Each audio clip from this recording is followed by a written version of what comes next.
I figured out how to get the intro to play. Introduction. Who would have thought? Alright, so yeah, you emerge from the portal, find yourself standing on a desolate plain. Nearby rests a massive rune-struck altar shrouded in moonlit fog. Next. At first, the plain is still, then 100 voices raise a slow, death-like song, drawing closer and closer with each passing moment. You are seized by an urge to run. ... You gotta put the ... in there because it builds suspense.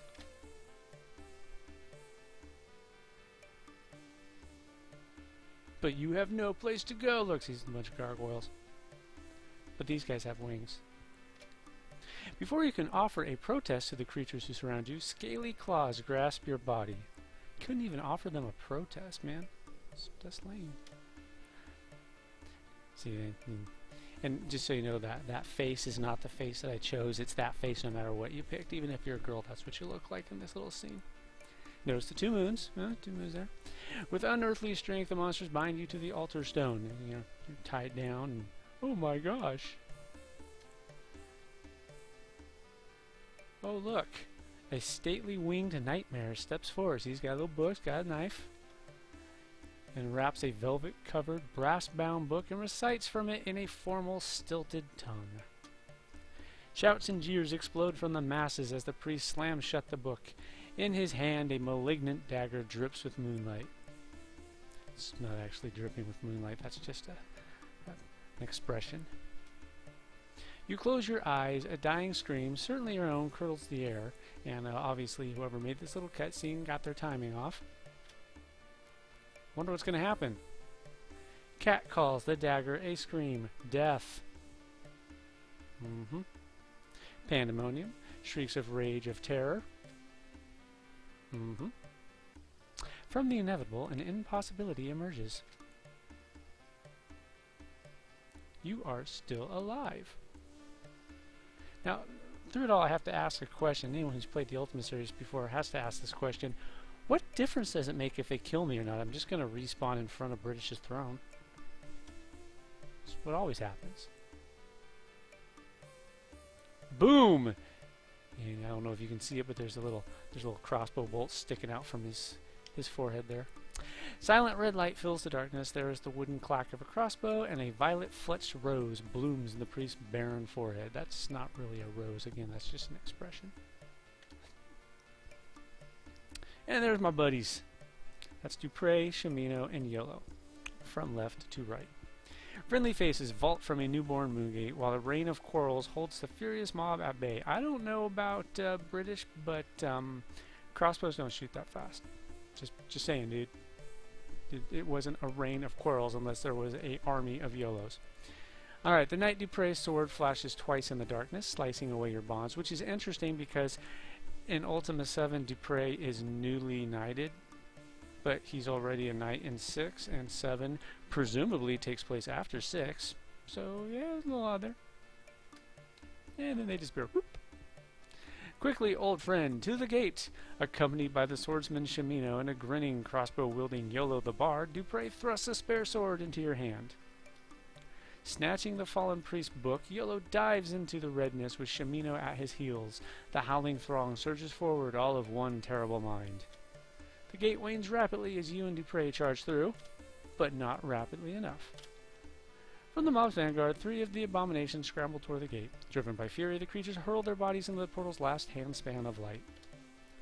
And that's where you are when you show up in the throne room. So, yeah. There we go. Anyways, I'm cooking dinner right now, and I don't really have a whole lot of time, so let's just quickly go to our apartment that has been set aside for our use and get some equipment. Don't want to go charging off before we get some equipment. See, this is the apartment. Now, this is the most important thing I can get right here. Spell book. Oh, I should probably grab the bag. Alright, now if we go F1, look inside the bag. Spell reagents. Yay! And that's the spell book. Yay! Notice I'm not equipping the spell book because I'm not going to be running around casting spells all willy-nilly. I'll do that later. But let's see, what can we do with the... Oh yeah, we gotta get that chest. Unlock or use the chest. Alright. helmet, boots, shield, another bag, some lockpicks, food, torches, and that's everything. And this chest can now go there. You can put stuff in that chest by dropping it on it, and it puts it in the chest, even though you'll still see it. But all you have to do is just close it, and then when you open it, automatically everything comes spilling out again. So if you want to be neat, you know, just drop it on the open chest and then use the chest real fast and close it. Yeah, let's real quick like lose that. Put that on.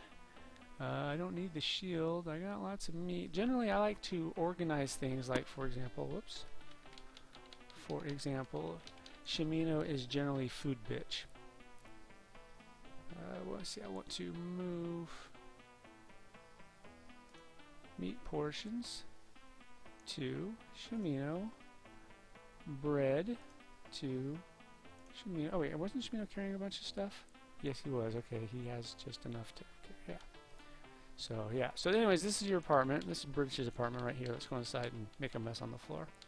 Notice there's another key. That key opens that door. Let's grab it real fast. Remember, I can take anything I want from the castle and it's not considered stealing because he said so. Which is a hell of a lot more generous than certain kings from the past, where I still remember Dragon Quest, like, hey, there's this unstoppable evil force that's kicking our ass. Hey, we want you to save the world because you're the descendant of the legendary hero. Okay. It's going to be kind of tough all on my own. Yes, I realize that. So here, take this 50 gold pieces and a club. Yeah. Yeah, and as I remember correctly, you couldn't even buy the next weapon up unless you had 90 gold pieces. So yeah. Oh, right, let's go down over here. Let's take a look at all the little rooms. That's probably Nistel's room. And then there's this room, which got lots of potions. Let's talk about the potions for a quick moment. Yeah, I have just enough time. Alright, so you notice there's 8 colors of potions. Those don't actually correspond to the 8 virtues exactly, but, well, why not? Anyways, green is justice. Well, this is a poison potion. I'm not quite sure what's so just about that. Blue is honesty, puts you to sleep. Orange is sacrifice, wakes you back up. That one kind of makes sense. You're sacrificing sleep. Black is humility, makes you invisible. White is spirituality, light. Red is valor, cure poison. Yellow is compassion, heal. That one actually does make sense. Purple is honor and protection. Those are the different potions. Let's grab a couple. Gonna grab yellow, gonna grab red, and yeah, that's what I'm gonna grab. Oh, and last but not least, what's that I see? A mouse. Speaking of which, I got a new one. So with that, we will now save. Save it. Yeah, right there, new save. Good spot. And I'll catch you next time. So peace out, everybody. Laters.